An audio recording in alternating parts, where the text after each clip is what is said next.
नमस्कार, मैं हिमांशी राजपूत और आप देख रहे हैं भारत एक्सप्रेस डिजिटल।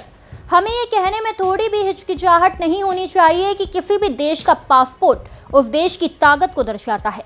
लेकिन क्या आप जानते हैं कि हमारे पड़ोसी देश पाकिस्तान के पासपोर्ट में आज भी ये लिखा होता है कि ये पासपोर्ट इजराइल को छोड़कर सभी देशों के लिए वैध है। ये लाइन आमतौर पर पासपोर्ट के तीसरे पेज पर छपी होती है।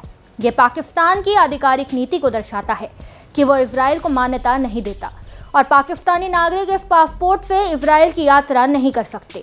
लेकिन इसको लेकर अब बड़ा मामला सामने आया है, जिसमें अमेरिकी राष्ट्रपति डोनाल्ड ट्रंप ने पाकिस्तान को अप्रत्यक्ष रूप से यही कहा है कि पाकिस्तान अब्राहम अकॉर्ड में शामिल हो। अब अब्राहम अकॉर्ड क्या है? तो इसका मतलब होता है कि पाकिस्तान इजराइल को मान्यता दे कि उसका पासपोर्ट वहां यूज होगा। ट्रंप का यह ऑफर ऐसा है कि पाकिस्तान के राजनीतिक हलकों में चुप्पी छा गई है। इसको लेकर पाकिस्तान के स्टार जनरल आसिम मुनीर भी चुप्पी साधे हुए हैं, तो इसके साथ ही पीएम शहबाज शरीफ भी मुंह चुरा रहे हैं। लेकिन जो काम आसिम मुनीर और शहबाज शरीफ नहीं कर पा रहे, वो काम किया है पाकिस्तान के रक्षा मंत्री ख्वाजा आसिफ ने।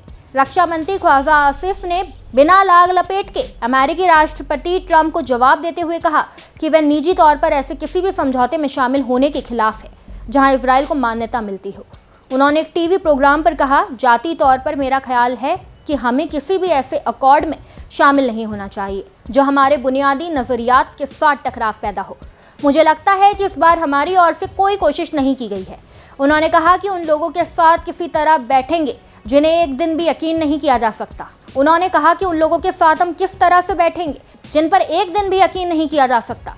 हमारा स्पष्ट मानना है कि ये चीज़ हमें स्वीकार्य नहीं है। हमारे पासपोर्ट में तो इजराइल का नाम भी शामिल नहीं है। पाकिस्तान के रक्षा मंत्री ख्वाजा आसिफ पाकिस्तान की राजनीति के बहुत बड़े दिग्गज माने जाते हैं।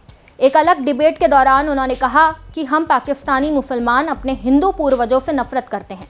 पाकिस्तान के आधे लोग झूठा दावा करते हैं कि उनके पूर्वज सऊदी अरब या ईरान से आए थे। उन्होंने आगे कहा कि मेरे पूर्वज हिंदू थे, क्या इससे मैं कम पाकिस्तानी हो जाता हूँ? पाकिस्तान के इस दोगले चरित्र को लेकर इस्लामाबाद से लेकर वॉशिंगटन तक बौखलाहट है। आतंकवादी संगठन लश्कर तैयबा के डिप्टी चीफ सैफुल्लाह कसूरी ने पाकिस्तानी हुकूमत को ही धमकी दे डाली है। उन्होंने कहा है कि वो कहते हैं इजरायली यहूदियों को कबूल कर लो। इजरायली यहूदी कबूल नहीं, वो हुक्मराना हो, वो बादशाह हो, वो जो भी इजराइल को कबूल करेगा वो हलाक हो जाएगा, तबाह हो जाएगा, बर्बाद हो जाएगा। वहीं ट्रंप के करीबी सीनेटर लिंडसे ग्राहम ने खुलेआम पाकिस्तान की क्लास लगाई है। एक्स पर एक पोस्ट में उन्होंने लिखा है कि उन्हें पहले से लग रहा था कि पाकिस्तान गड़बड़ है और इजराइल से उसकी दुश्मनी है। पाकिस्तान में ईरानी विमान छिपाए जा रहे हैं। उसका रक्षा मंत्री इजराइल विरोधी बयान दे रहा है, तो पाकिस्तान क्लियर करे कि ट्रंप की अब्राहम अकॉर्ड वाली अपील पर उसका क्या कहना है। अब्राहम अकॉर्ड पर राष्ट्रपति ट्रंप की अगली प्रतिक्रिया का इंतजार है। तब देखना होगा कि ईरान वॉर में कूटनीति का कथित मास्टर स्ट्रोक चलने वाला पाकिस्तान अपने आकाओं को क्या जवाब देता है। इस जानकारी में फिलहाल इतना ही। ऐसी ही तमाम खबरों के लिए देखते रहिए भारत एक्सप्रेस।